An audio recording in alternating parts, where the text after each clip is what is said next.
What does the most talented team in baseball history look like? I'll tell you right now what the best team in baseball history looked like, the 1927 New York Yankees. That season, the Yankees authored as scary an offense as you could possibly imagine, headlined by not one but two Inner Circle Hall of Famers. Gehrig had the 14th highest OPS in a season in baseball history, and didn't even lead his team, as that was also the year Babe Ruth whacked 60 home runs and also OPS'd well over 1,200.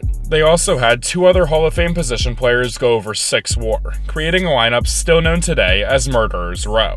They also had the best pitching staff in baseball, paced by another two Hall of Famers to lead the AL in ERA. It was no accident the 27 Yankees won 110 games and swept their way to the World Series. Relative to their peers, there hasn't been a better team than the Bronx Bombers of 1927, but they weren't the best collection of talent in baseball history. In the shadow of the Yankees Death Star, perhaps inspired by an impending arms race to try to catch up with the greatest team ever assembled, Connie Mack collected more talent than there has ever been on any team in the history of baseball. In the span of just 2 off-seasons, Mack acquired 3 of baseball's 4 active WAR leaders to play for his Philadelphia A's. These legends were joining a young core that already included 4 future Hall of Famers and a Hall of Fame manager. This is a roster with 7 Hall of Fame players, and not just any. 5 of the 7 Hall of Famers on the 1928 Philadelphia A's finished their careers with over 90 career WAR. That's 5 of the top 45 players in baseball history by wins above replacement, all on one team.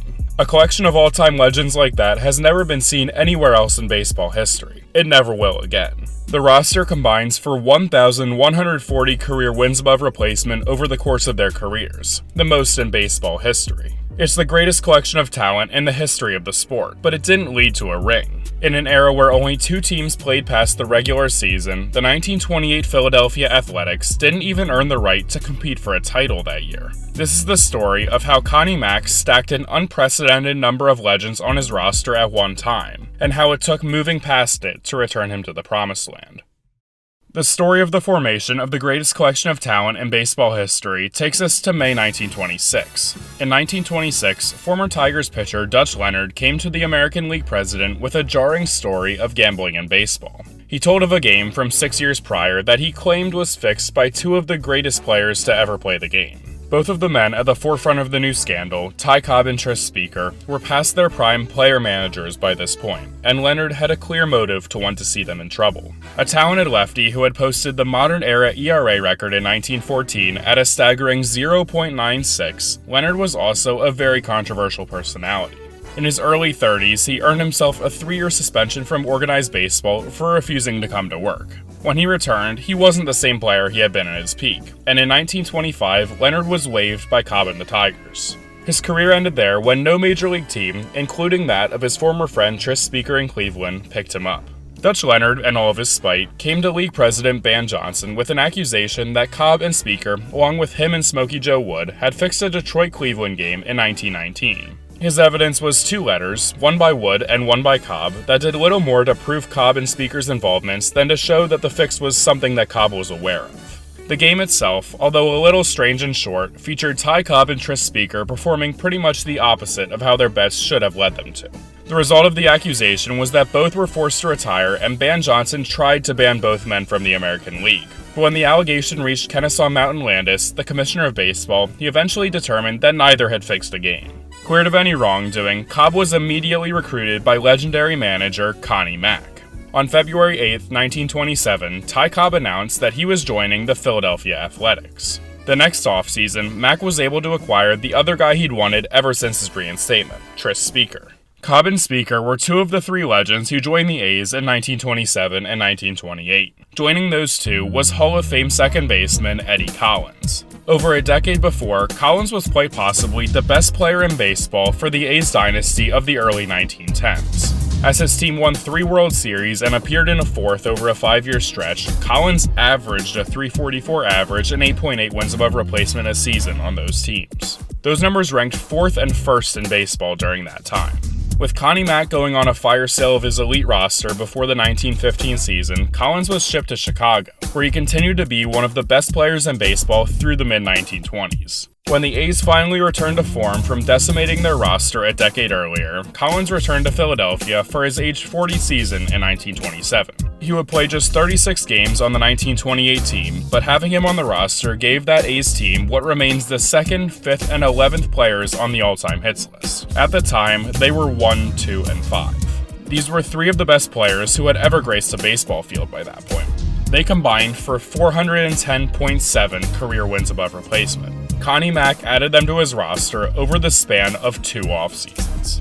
Cobb, Speaker, and Collins were all past their 40th birthday on opening day of 1928. Having all that talent is great, but if your elite athletes are in their 40s, it isn't going to do that much. But those 3 weren't the only 100-win players on the team. There was a 4th, and that one was the best pitcher in his league at that point. Lefty Grove is one of the greatest left-handed pitchers to ever live, and 1928 was an early prime year for him. For the pitcher with the most wins above replacement of any lefty ever, his league-leading 7.1 that season was the least he would have in a healthy year over a decade's time. He would lead his league in ERA 9 times, strikeouts 6 times, and whip 5 times. 1928 was far from the best season Grove would have in his career, but he still led the American League in wins, strikeouts, FIP, strikeout-to-walk ratio, and WAR. Unlike his older teammates, the 1928 season was a good, prime-level Hall of Famer season for Lefty Grove. His 106.8 career WAR puts us up to a team total of 517.5. That makes for 4 100 WAR players on the 1928 Philadelphia Athletics. Nobody has ever had that much legendary talent at the same time. Imagine having Randy Johnson, Willie Mays, Stan Musial, and Ted Williams all playing on the same team.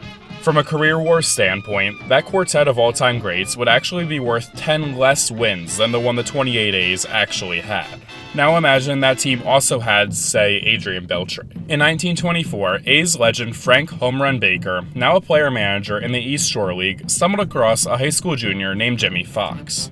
By the end of the year, the young catcher's contract had been purchased by the Philadelphia Athletics. With the A's already having a Hall of Fame catcher, who we'll talk about later, Fox would play a utility role until settling in as the team's primary first baseman at the end of the decade. 534 home runs, 3 MVPs, and a career 1038 OPS later, Jimmy Fox was one of the greatest first basemen to ever play the sport. In the modern era, Fox ranks 3rd among all first basemen in career WAR and career OPS. Until Albert Pujols came along, he was the clear second best first baseman to ever play baseball. But since he played at the same time as the best one, he isn't nearly as famous as some of his all-time contemporaries. It somehow even took him 8 votes to make it into the Baseball Hall of Fame.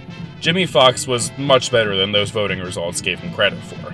His spot on the 1928 A's is interesting because he was clearly valuable to the team. In that his age 20 season, Fox received MVP votes and was clearly a very important piece of that roster. But for someone that would hit at least 30 home runs in 12 straight seasons, he hadn't really found that power stroke yet. He's on the opposite end from the first 3 guys I talked about today. Fox was 1 year away from beginning his reign as one of the premier sluggers in baseball in 1928. This is another Inner Circle Hall of Fame talent that, while valuable to his team, just missed the boat in terms of bringing to the table what really made him special. Moving down the A's Hall of Fame WAR leaderboard, clocking in at 68.3 wins above replacement, was left fielder Al Simmons. Buckefoot Al was yet another consistently elite hitter from the late 20s and early 30s Philadelphia A's, after having broken out with a .387 average and 1,018 OPS in 1925. From that season, he would post an average of at least .320 and an OPS over 900 in 8 consecutive seasons. Over that stretch, the only season where Simmons didn't finish in the top 10 in MVP voting was, you guessed it, 1928. He still hit .351 that year with 33 doubles, over 100 RBIs, and only struck out 30 times in over 500 at-bats though, so not exactly a bad year. He may not have been quite as good as he would be over the next couple of years, but Simmons was still very good in 1928. This leaves one more Hall of Famer on this A's team, and this one was probably the closest to his peak in 1928. Even if you're not familiar with Mickey Cochrane, you're probably familiar with his legacy. In addition to being a great player, the first catcher ever inducted by the writers to the Hall of Fame, he was also a hero to many during the Great Depression. Many families around this time named their children after the great Mickey Cochrane. One of them would be named Mickey Mantle. 1928 definitely wasn't Cochrane's best season by any means, landing with an OPS just over 850 with his career-high 12 triples. But because of how awards voting worked in those days, Ruth and Gehrig were ineligible to win MVP, and 1928 became the first MVP season for Mickey Cochrane. He is also the 7th Hall of Famer on this team. That leaves us with 7 players combining for 728.5 career wins above replacement by themselves. On their own, a group with 3 Hall of Famers over 40 and another 4 at least close to their prime selves sounds good, but not like a guaranteed pennant winner by any stretch. But the rest of their roster was also very good. Excluding their 7 players who would eventually be elected to the Baseball Hall of Fame, the 1928 Philadelphia A's had 7 additional players who finished with at least 30 career WAR. In other words, this roster had 14 players whose careers were at least as valuable as Hunter Pence, JD Martinez, or Steven Strasburg. Those players accounted for about 55% of their team's plate appearances by position players and about 89% of innings pitched. This supporting cast brings the roster over 1,000 total career WAR. Aside from the previous year's A's, who had many of the same players, there wouldn't be another team to combine for over 1,000 career wins above replacement until the Yankees team from the year 2000. This isn't even the whole roster. The remaining players still combined for almost 100 WAR themselves. So how does a team with this much raw talent not even earn the right to play past the regular season? To answer very simply, it's the New York Yankees. The 1928 Yankees regressed slightly from the year prior, winning only 101 games as Ruth and Gehrig took a slight step back.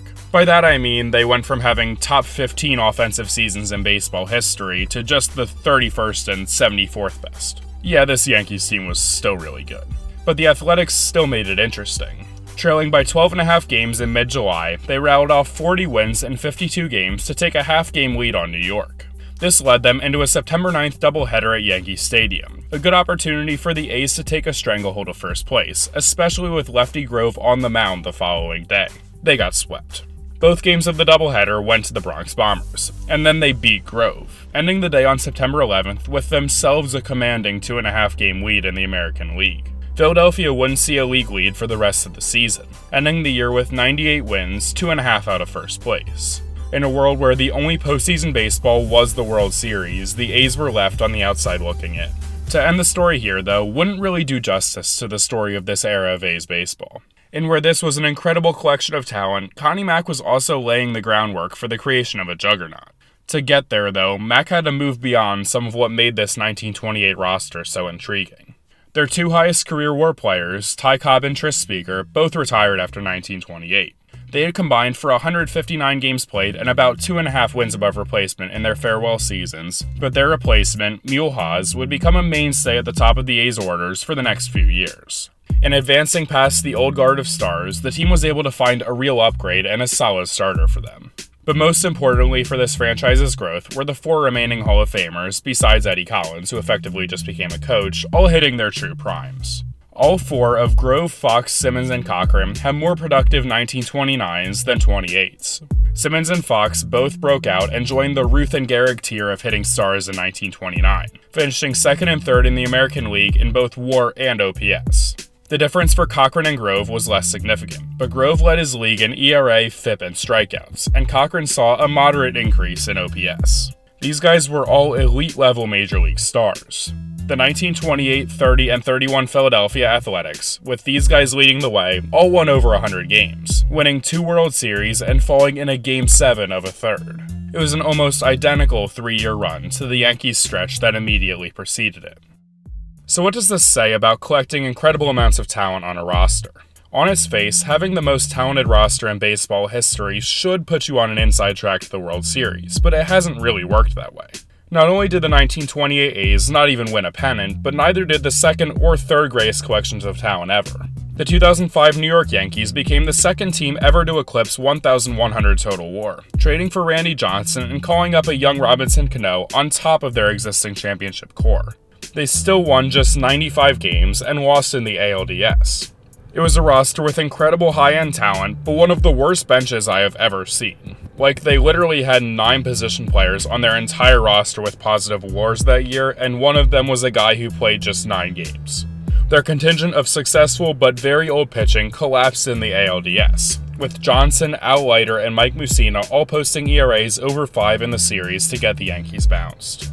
The 2012 Yankees joined them with the 3rd most career WAR in baseball history, but a lot of that Hall of Fame talent, like Ichiro, Derek Jeter, Alex Rodriguez, and Mariano Rivera, was in their late 30s or 40s. They also won 95 games and were swept out of the ALCS, as the 38-year-old Jeter fractured his ankle in Game 1 of the series, effectively ending his career. At the end of the day, having a supremely talented roster doesn't matter if much of that talent is outside its prime. Adding Randy Johnson or Ty Cobb to your team is great, and you should do it every time if you have a chance to, but when they're 41 years old, odds are it won't be as impactful as having them even at age 38. It's when those talented Hall of Fame caliber players are all around their peak that something special can happen. The 2024 Dodgers rostered 4 future Hall of Famers, 3 of whom are comfortably in their prime, supplemented that with a very high-level supporting cast, and won the World Series. It's not a perfect science, and chasing championships in a sport like baseball never will be. It just so happens that the most compelling roster of that A's era was actually the 4th best team. It's still a story worth telling, though. It's the story of how the greatest collection of talent in the history of the sport wasn't even a playoff team, with a roster of 7 Hall of Famers playing for by far the winningest manager in baseball history. These were the 1928 Philadelphia Athletics.